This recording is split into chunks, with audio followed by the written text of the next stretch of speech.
Faz algum tempo que eu não faço um capítulo aqui no podcast, estava com saudade de produzir conteúdo. Só que é importante a gente sempre dar um passo para trás e dar uma olhada no desenvolvimento macro. Senão a gente acaba virando um canal de notícias e não é bem o meu intuito. Meu intuito é sempre fazer uma análise mais profunda do que está acontecendo no mercado. Mas agora a gente vai fazer uma série de capítulos voltados ali para a explicação de muitas das coisas que estão acontecendo, como um todo, né, no mundo inteiro, no sistema bancário, mas também de várias séries de ataques muito interessantes ao dólar. Meu nome é Renaud Adorno, tenho mais de 10 anos de experiência em comércio exterior e venho aí há mais de 8 anos investigando para onde vai a macroeconomia, o que está acontecendo com a liquidez do mundo e poder repassar esse conhecimento para você. Você pode me encontrar tanto no Instagram, como no YouTube, como também no Spotify. Basta você me procurar pelo nome Renaud Adorno. Então, a gente tem aí um movimento muito forte principalmente midiático, né, em relação a um colapso do sistema financeiro mundial. E o que eu quero falar são sobre as evidências de que a gente vê, né, porque eu sou muito desconfiado em relação a notícias que você vê muitas vezes que, na verdade, as pessoas só leem as manchetes, elas não vão ali para o detalhe do que realmente está acontecendo.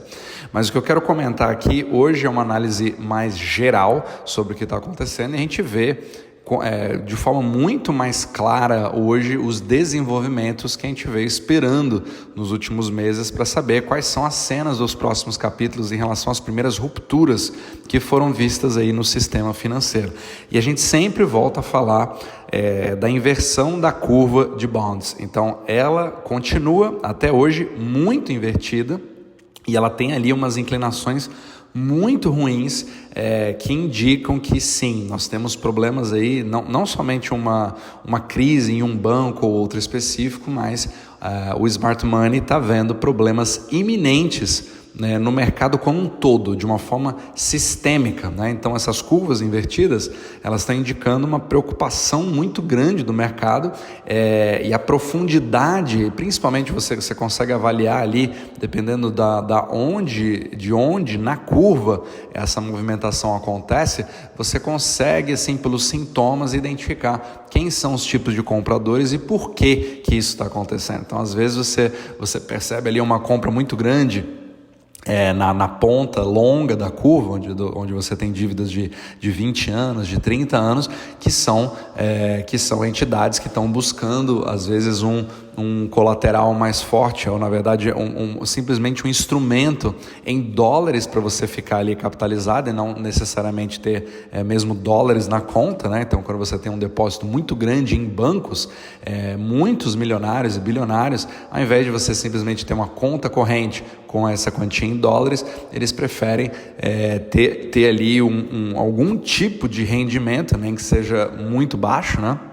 De simplesmente ter um instrumento como um título da dívida pública. E aí você vai mais para a ponta longa da curva. Mas muitas vezes você tem um desespero em colateral para operações de curto prazo. Aí você começa a ver uma movimentação muito grande na curva de 2 anos, na curva de 4 meses, na curva de 8 meses, na curva de 1 ano, né? Mas algo na parte central da curva, que é a de 10 anos, ele costuma ser muito utilizado para índices macroeconômicos para ver um pouquinho o que está acontecendo. Como ele está mais ou menos no meio da curva, você consegue tentar identificar tendências dentro da própria curva, micro tendências, né? Então, além da inversão que você tem da curva como um todo, você também analisa um pouquinho a movimentação dentro da curva. Então, você vê assim, inversões dentro das inversões, o que é uma coisa bastante interessante. Você vê qual que é a movimentação nos bastidores, você já sabe que a preocupação como um todo é o que reina,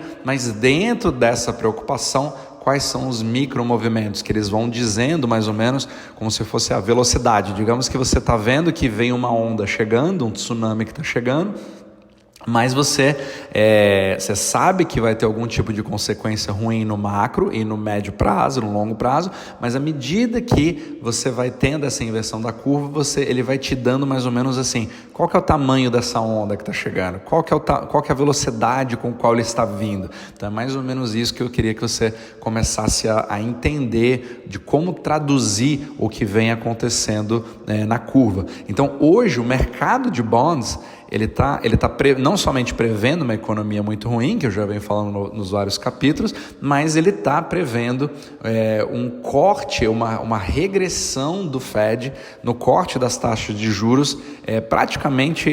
Eles botam praticamente 100% de probabilidade ali que isso ocorra a partir do segundo semestre, né, desse ano. Agora a gente não sabe, né, mas a inversão vem dando essa probabilidade. Na verdade, eu falei 100% ali, mas assim, só para ser um pouco exagerado. A gente nunca trabalha com certezas, mas sim com probabilidades. Então, esse número probabilístico, a curva de bonds vai indicando que isso está cada vez mais provável de acontecer. Você também tem um outro tipo de curva que eu vou falar cada vez mais, que é o contrato de futuros do Eurodólar, né? Que é o Eurodollar Futures, onde você busca por liquidez dentro do mercado Eurodólar.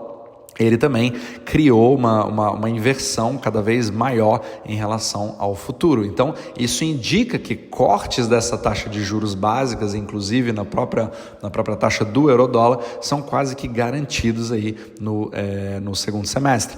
Então, você tem uma combinação de uma economia que está ali semelhante a uma recessão, com consequências parecidas com assim, a impressão que dá.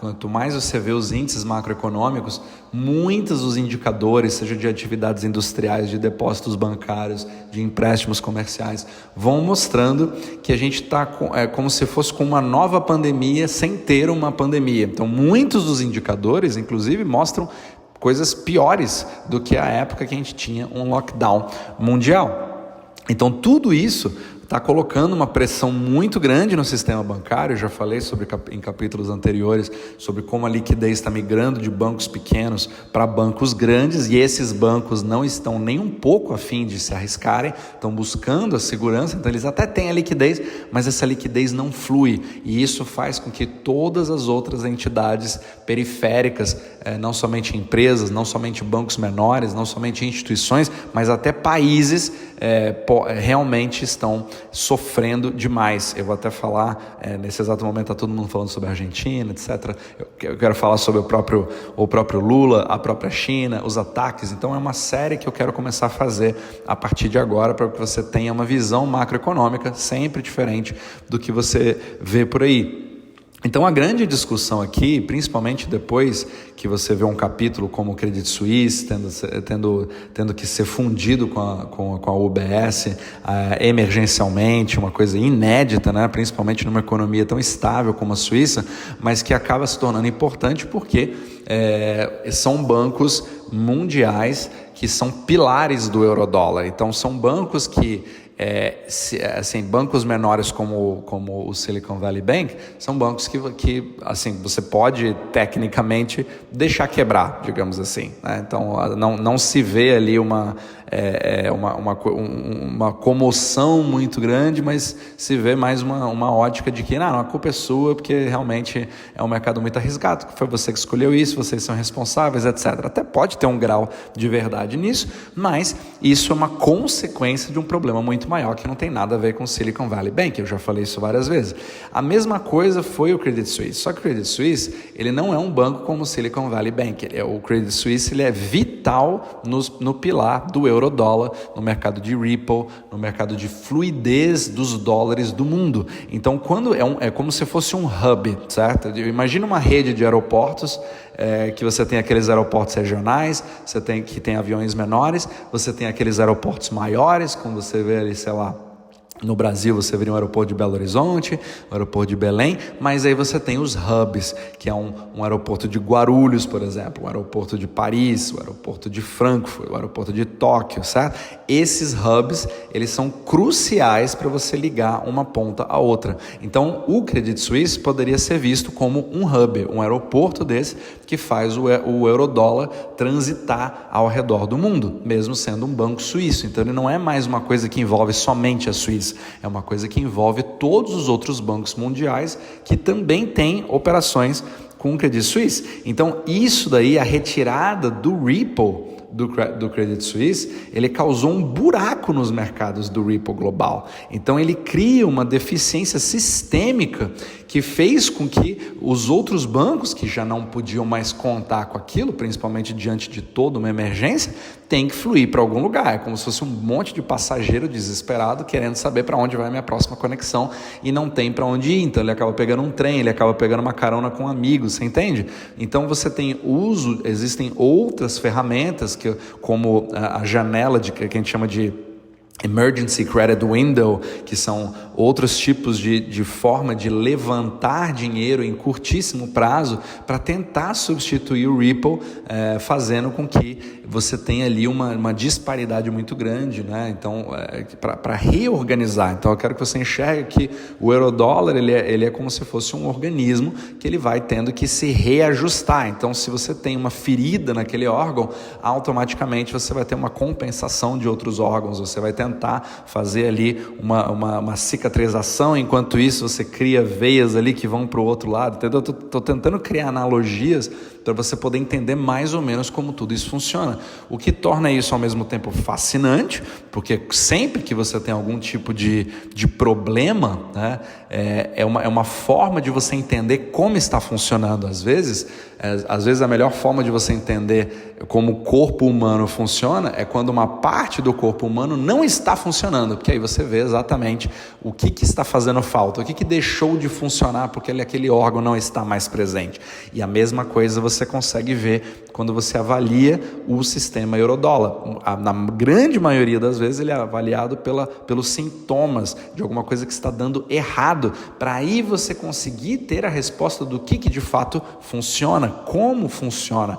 Mas muitas vezes, ao mesmo tempo, como você tem uma quantidade gigantesca de participantes na economia e de órgãos e de formas, são inventados todos os dias, todas as semanas, novas ferramentas para fazer essa liquidez fluir. É por isso que é muito difícil você ter algum tipo de macroeconomista ou analista que vai falar que, a partir do momento em que o Credit Suisse teve esse problema, isso vai se alastrar para outros bancos, o mesmo problema vai acontecer e aí vai ter um colapso do sistema financeiro. Não é necessariamente assim que funciona, certo? Então, ele é uma coisa dinâmica e cada passo que é dado de um problema que muitas vezes ele não pode ser nem previsto, porque você só está analisando a consequência depois do fato, você também não sabe quais são as medidas que vão ser tomadas, quais vão ser os efeitos que isso vão causar, entende? Então é uma coisa extremamente dinâmica com muitas e muitas variáveis. Esse para mim é o principal motivo disso ser muito fascinante na hora de você fazer o estudo.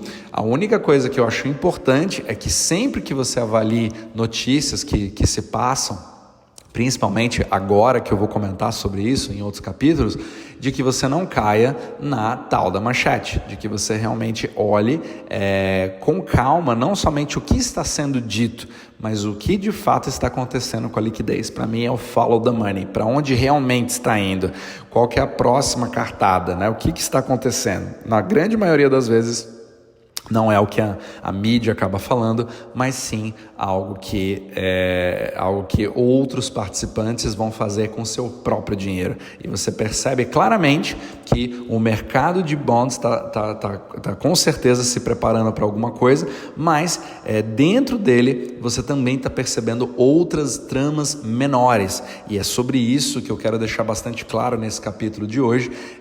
Também existe o que a gente chama de inversão da inversão, ou seja, o que significa isso? Você tem uma inversão muito grande da curva de bonds, a gente já sabe disso, que os títulos de longo prazo estão pagando menos do que títulos de curtíssimo prazo, ou até o overnight, né, que é o RRP do Fed, mas você também está percebendo que a curva em si ela está começando a desinverter dentro dela. E aí você poderia me perguntar assim, mas isso aí não significa que está voltando a ficar saudável? Não significa que então a gente evitou de ter uma recessão que está próxima de vir? Na verdade, não.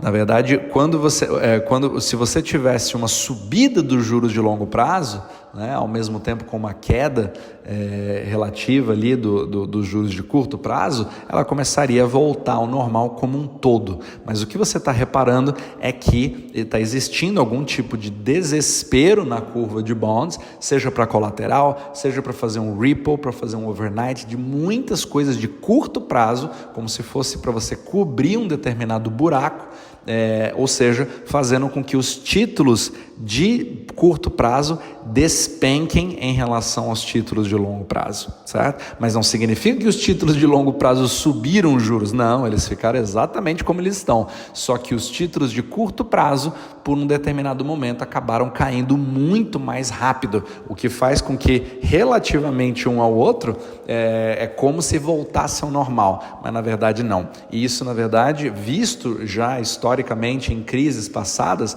só acaba mostrando como indicador de que aquela onda, aquele tsunami que estavam vindo na nossa direção, agora a gente já começa a ter um pouco mais de informações em relação à velocidade.